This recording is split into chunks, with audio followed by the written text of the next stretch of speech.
ഇന്നത്തെ വീഡിയോയിൽ നമ്മളെ കുറച്ച് കോഴിക്കുട്ടികളൊക്കെ കാണിച്ചുകൊണ്ടുള്ള ചെറിയൊരു വീഡിയോ കേട്ടോ. അപ്പോൾ ആദ്യം തന്നെ ഇൻക്യുബേറ്ററിൽ വിരിഞ്ഞവരെ കാണാം.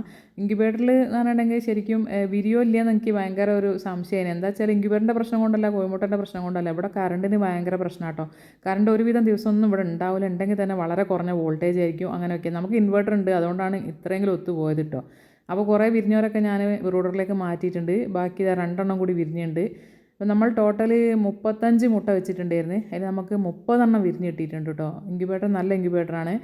പിന്നെ അന്നേരം 2 കൂടി വിരിഞ്ഞിട്ടുണ്ട്. അപ്പോൾ എല്ലാവരെയും നമ്മൾ വലിയ കൂടാണ്, അത്യാവശ്യം ഒരു 50ഓളം കോഴിക്ക് നിൽക്കാൻ പറ്റുന്ന കൂടാണ്.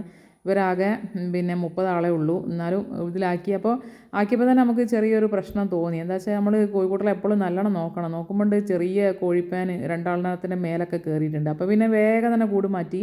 ഇനി അതിലിട്ടാൽ ശരിയല്ല, ചോര ഊറ്റി കുടിച്ച് എല്ലാത്തിനെയും കൊല്ലും കോഴിപ്പാൻ. അതുകൊണ്ട് ഞാൻ പിന്നെ കമ്പിക്കൂട്ടിലേക്ക് ആക്കിയിട്ട് വർക്ക് ഏരിയയിലേക്ക് ആക്കി വെച്ചിട്ടുണ്ട് കേട്ടോ. ഇതിൽ പിന്നെ എല്ലാവരും കൂടി ഒന്നും കൊള്ളൂല, ഒന്തൊക്കെ കൂടി നിൽക്കുകയാണ്.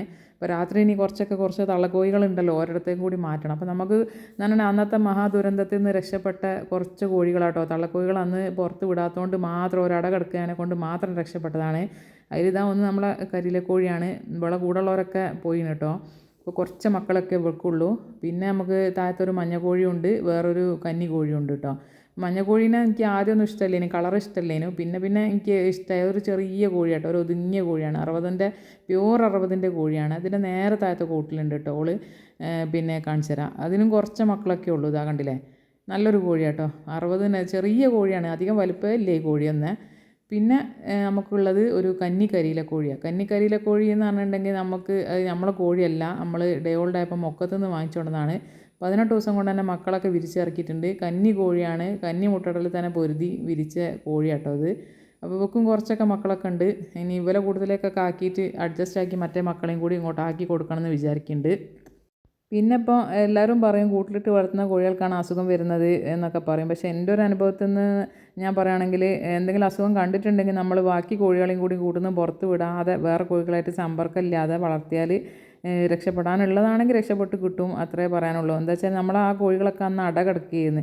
ഒരു പുറത്തിറങ്ങൽ തന്നെ അല്ലേ ഇനി, അവർക്ക് തീറ്റ വരെ ഞാൻ കൂട്ടിലേക്ക് കൊണ്ടുവച്ച് കൊടുക്കലേനി, അവരത്ര പോലും പുറത്തിറക്കല്ലേനി. പിന്നെ ഇതിൽ നമ്മളെ നമ്മളെ ഫസ്റ്റത്തെ തള്ളക്കരിയില കോഴിയും അതിൻ്റെ മക്കളാട്ടോ. ഇതൊക്കെ അതിൻ്റെ മക്കൾ തന്നെ ആട്ടോ ഉള്ളത്.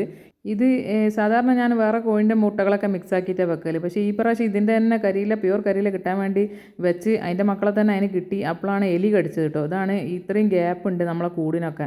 കൂടിൻ്റെ മേൽഭാഗം പട്ടിക അടിക്കാൻ വന്നപ്പോൾ മരം കുറവാന്ന് പറഞ്ഞു ആശേരി. എന്നാൽ ആശേരി ഉള്ള മരം വെച്ച് എങ്ങനെ ഒപ്പിച്ചടിച്ചാൽ, ശരിക്കും അടിക്കാതെ വേറെ മരം വാങ്ങിയിട്ട് അടിച്ചാൽ മതിയേനെ. അന്ന് എന്തൊക്കെ ആക്കി അടിച്ച് പോയതാണ്. അപ്പോൾ ഫുള്ള് ഗ്യാപ്പാണ്, എങ്ങനെ നെറ്റടിക്കാൻ പോലും സ്ഥലമില്ലാത്ത വിധം ഗ്യാപ്പാണ് നമ്മളെ കൂടിന്, കണ്ടില്ലേ. അപ്പോൾ ഈ എല്ലാ ഗ്യാപ്പിലും ഞാൻ കല്ലും പേപ്പറും കയറ്റി വെച്ചിട്ട് ഇതാണ്ട ഡോറിനടക്കം അത്രയും വലിയ ഗ്യാപ്പാണ്. പിന്നെ എങ്ങനെ എലി വരാതെക്കുക, ഫുള്ള് ഗ്യാപ്പാണ് ഈ കൂട് മൊത്തം. അങ്ങനെ എലി കടിച്ച കുറച്ച് ചത്തുപോയി, കുറേ എലി കടിച്ചിട്ട് കേട്ടോ. അതിൽ 3-4 ആളൊക്കെ ഉണ്ട്. പിന്നെ ഇതൊക്കെ നമ്മളെ പൂവന്മാരാട്ടോ. ഞാൻ പറഞ്ഞല്ലോ അന്ന് 3 മാസമായാലും 5 മാസമായാലും ഒക്കെ ഉണ്ട് എന്ന്. ആ 5 മാസമായാലും അന്നിപ്പോൾ ഒരു കൂവി തുടങ്ങിയിട്ടുണ്ട്. നമുക്ക് 5 മാസമല്ല, ഇപ്പോൾ ഒരു 6.5 മാസമായിട്ടുണ്ടാവും കേട്ടോ. പിന്നെ നമ്മളെ കുറച്ച് പെടക്കോഴികളും കുറച്ച് പൂവന്മാരൊക്കെ നമുക്ക് ഇപ്പോഴും ഉണ്ട് കേട്ടോ. ശരിക്കും പറഞ്ഞാൽ കോഴികളിങ്ങനെ കൂട്ടത്തോടൊക്കെ ചത്തു പോകുമ്പോൾ നമുക്ക് മനസ്സ് ചടച്ചു പോകും. മനസ്സിൽ ഭയങ്കരമായിട്ട് വിഷമായിപ്പോയി. ഈ കോഴി വളർത്തലിനോട് തന്നെ മടുപ്പ് വന്നു. എനിക്ക് ആകെപ്പാട് എന്തൊക്കെയോ ആയിരുന്നു. ആ സമയത്താണ് നിങ്ങളെല്ലാവരും കമൻറ്റും ആശ്വാസ വാക്കുകളൊക്കെ കണ്ടത്. പിന്നെ ഒരു ചില കമൻറ്റൊക്കെ ശരിക്കും എനിക്ക് ഭയങ്കരമായിട്ട് മനസ്സിലേക്ക് ഫീൽ ചെയ്തു. ഷംന കുന്നുംപുറം എന്ന് പറഞ്ഞ ആളൊക്കെ ഇട്ട കമൻറ്റ് ശരിക്കും അതേപോലെ തന്നെയാണ്. ഞാൻ വീഡിയോ എന്തിനാണ് ഇടുന്നത്, നമ്മളെ വീഡിയോസ് എത്രത്തോളം യൂസ്ഫുൾ ആണ് അവർക്ക് എന്നുള്ളതൊക്കെ, നമ്മളെ വീഡിയോ കണ്ട് എത്ര ആൾക്കാർ കോഴി വളർത്തുന്നുണ്ടെന്നുള്ളതും, പിന്നെ വ്യൂസിന് വേണ്ടിയിട്ടല്ല, നമ്മൾ കുറഞ്ഞ സമയം കൊണ്ട് കൂടുതൽ കാര്യങ്ങൾ പറഞ്ഞ് ഇതാക്കുന്നുണ്ട്, വളരെ ഉപകാരപ്പെട്ട വീഡിയോസാണെന്നൊക്കെ പറഞ്ഞിട്ട്. പിന്നെ അങ്ങനെയുള്ള നല്ല നല്ല കമൻറ്റൊക്കെ കാണുമ്പോൾ മനസ്സിനൊരു സന്തോഷം കേട്ടോ. എന്താ പറയുക, നമ്മളെ വീഡിയോസ് നിങ്ങൾക്ക് ഇത്രയും ഉപകാരപ്പെടുന്നുണ്ടല്ലോ. പിന്നെ ചിലരൊക്കെ നമ്മളെ കോഴികൾ ചത്തപ്പോൾ അവരെ വീട്ടിലെ കോഴികൾ ചത്ത പോലെ വിഷമായി എന്നൊക്കെ പറഞ്ഞിട്ടുണ്ട്. അങ്ങനത്തെയൊക്കെ നമുക്ക് അത്രയും സപ്പോർട്ട് നിങ്ങൾ തന്നിട്ടുണ്ട്, അതിനൊക്കെ ഒരുപാട് നന്ദിയുണ്ട് കേട്ടോ.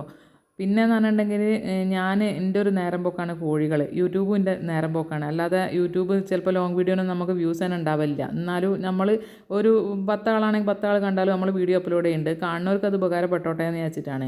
നമ്മളെ നേരം പോക്ക്, എൻ്റെ നേരം പോക്ക് തന്നെയാണ് ഇതൊക്കെ, കോഴിയും യൂട്യൂബൊക്കെ. അല്ലാതെ ഇതിൽ നിന്ന് ഇങ്ങനെ ഒരുപാട് പൈസ മാസം കിട്ടിയിട്ടൊന്നുമല്ല കേട്ടോ.